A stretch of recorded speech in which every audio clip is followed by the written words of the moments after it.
Hi, my name is Zachary Angela, and I just wanted to make a video uh, kind of for JavaScript people who are looking at Go or thinking about Go or see stuff about Go and don't really see the point, sort of. Uh, JavaScript is very accessible, has a lot of things to it that are very dynamic and easy. Um, that's great.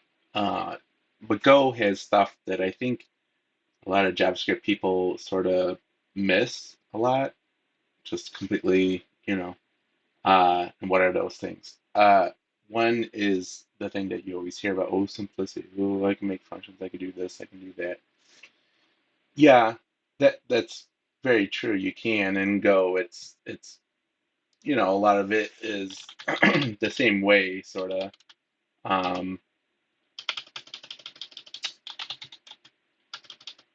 uh, there might be some difference, like with the main function and then func keyword, obviously. Um, some of the printing, I guess you could say, syntax a little bit is a little different, but it really isn't that much different.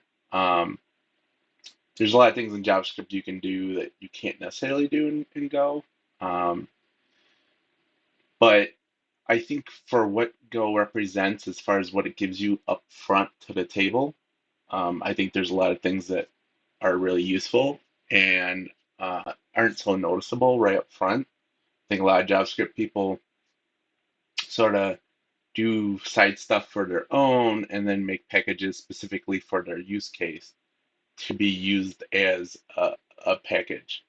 Whereas in Go, there's a lot of stuff that you don't necessarily have to touch or do, but it will, in fact, help you or help others and make the development experience, to me, a lot better. And so some of those things are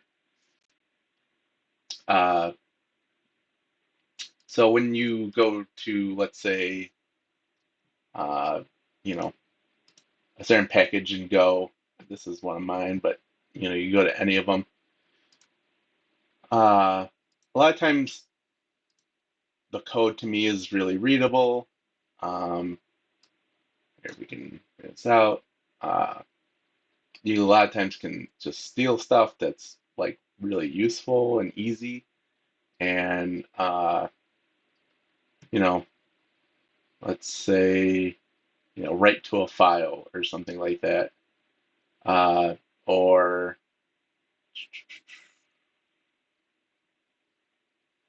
find the text in a certain file. Um, what you can do is easily take that out, do the name of the function, uh, and this would be, let's say, the name of the file, which would be text.txt, and the text we're looking for is found. Let's just say, okay, and we're returning a bool, which just means let's go tr for true, and yeah, you're just trying to find whether or not a certain text is inside of a file. Let's say text.text. Let's say blah blah blah blah blah blah blah blah blah found blah blah blah blah blah. Okay, let's see if we can run it. Go run main.go. Oh, I didn't. Did I call it? Yep, true. So here, make it easier to read. Found text true. That's because this also prints out found text. I should probably make that print line. Okay, let's do it. Yeah. So okay. So you there's some function and you can take it out. So what? Who cares? Plenty of JavaScript libraries that have functions, right? I mean, literally, who cares? Well, my thing is, uh, a lot of times it's really readable because it only uses a few keywords. Uh, you know, a lot of times you'll see open file or certain package. As you can see, there's quite a bit of those. Uh, defer, again, there's a bunch. I don't know why this thing doesn't look for them all. Search for the symbol. It's still an open file. I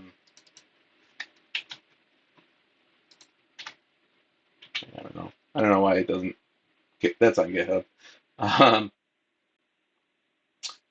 the for loop, uh, which JavaScript has, but I just mean a lot of it tends to be only one way to do things, and because of that, um, you end up it easily being readable.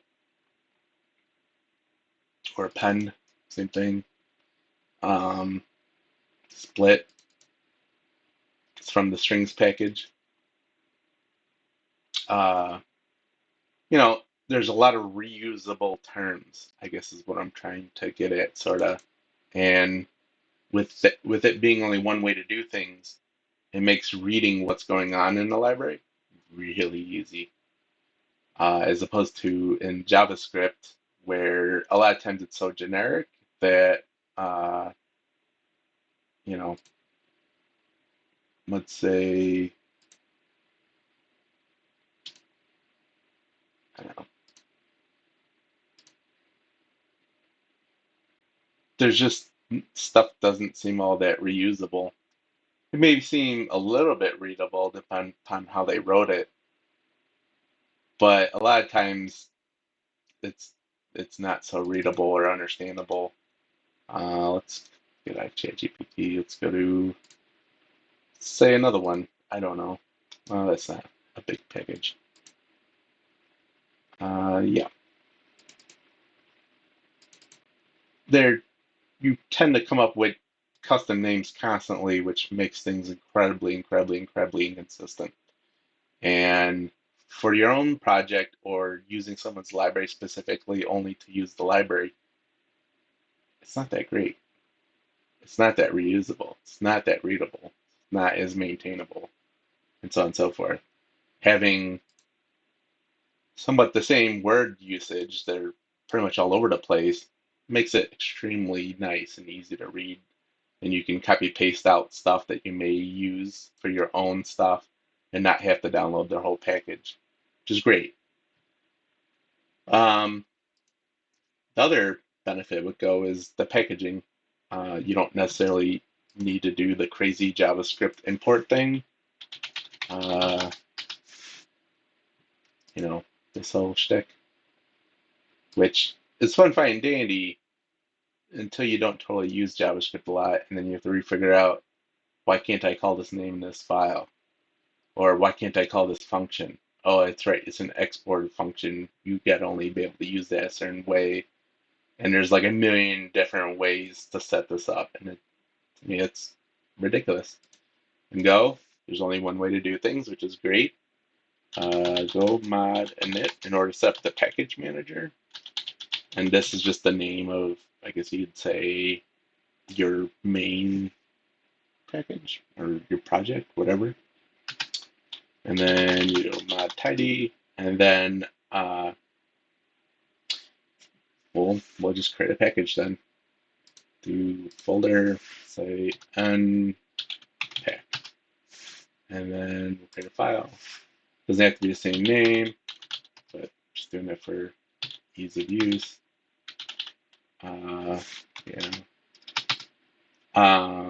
Basically, this package name is what you're going to call it when you call it outside of it. There is one caveat with Go, and that is you have to make things capital in order for it to be exportable. Instead of doing, stuff like this import stuff or export function or whatever that can only be used a certain way. And so if you're, let's say you're just going to take this out and put this into a package. Okay, it's already capital, and so you can just simply use it. Uh, you notice though it says it's undefined. It's because you got to take the package name and do that. And then you do have to import it if it, for whatever reason, doesn't find it. So you would do uh, basically new test slash ncat. You notice it's fine. Let's run it again. There you go. If you want to export some data structure, like a type, whatever type, it's got to be capital. Let's say um, package or something. I don't know. Well, I don't think you use the keyword package, but you do a struct, yada yada, name, string. The property has to be capital because that's how you export things. And so inside of here, you would just do, you know, the new variable. And this basically just means it's dynamic like JavaScript with the variable. Now you can take a, make it equal a string or a number. Well, this just takes the dynamic uh, feature in a sense, even though it's a type strict language. And then you would do this, that packages, and, or no, that's not what I wanted. And then do that, name, and then let's say Jimmy. And then you just print out the P. If you just do P, it'll do it like, curly is like an object. You P that name, it'll print out the name of that object so that when you go to do it, there's Jimmy right here. Um, so yeah, that, I mean, the the reason why I bring this up and do this is just because if you switch between languages, this tends to be a lot easier to understand and switch in between as opposed to JavaScript where there's a million different ways of doing things and you have to relook it up, do console that law, it's like a whole thing just to, and I understand there's a front end language and there's a back end, but the point being that um, there's a lot of easy, nice things that I think a lot of JavaScript people just don't see. And it's not their fault, it's how their language is built and how it directs you.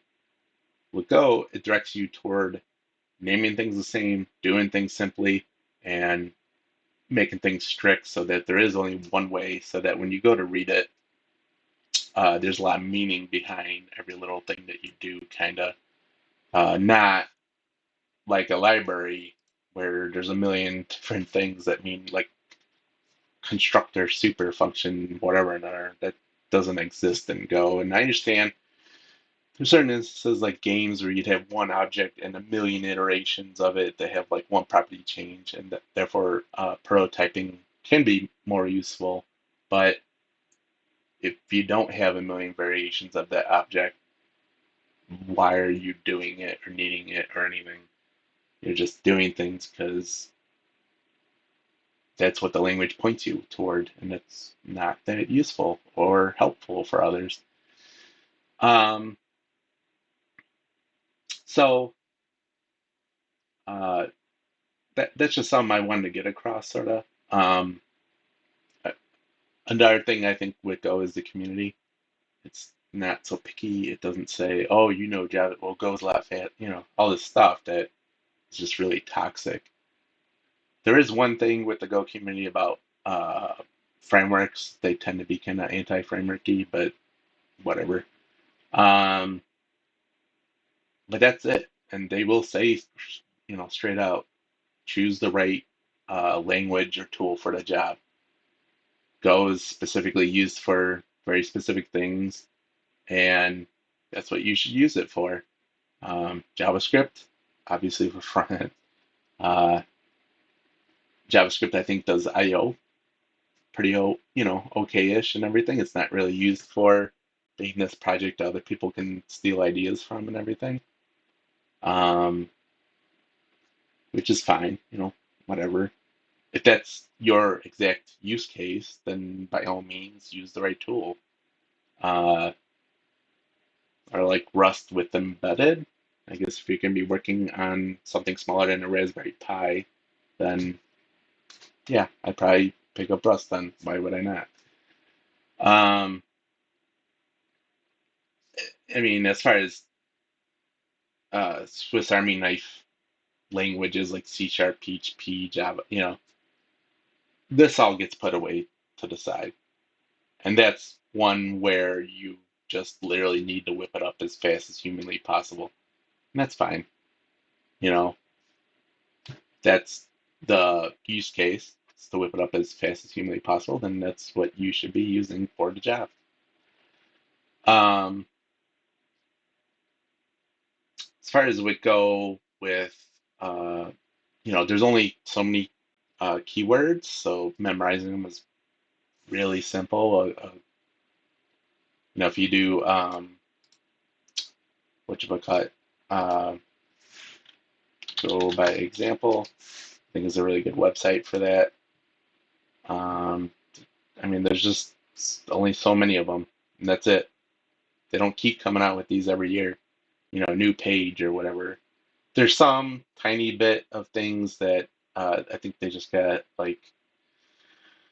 uh, like upper limit, lower limit, like to find the biggest value and littlest value. There's also some stuff with errors and wrapping a little bit that they kind of just got. But other than that, there isn't like a new page of just giant features that keep getting pumped out. I think that's more for businesses that are just trying to pump out apps and they don't, it just has nothing to do with um, other people, basically. Um, so yeah, and I personally use Go in order to generate code because it compiles really quickly. So there's just no build time thing. Like it's just not really.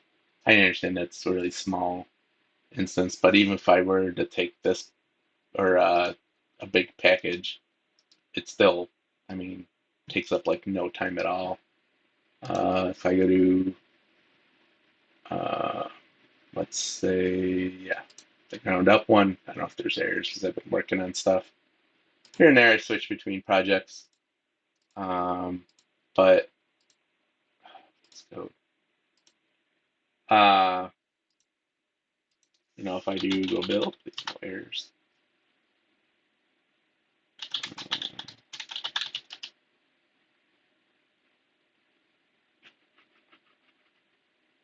Yeah, it is downloading all the third-party packages. I think because I haven't.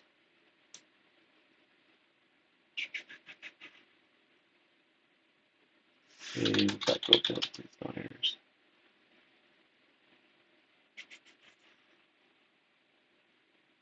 This is for building all these packages right now. Because if you do go build again, boom, right away.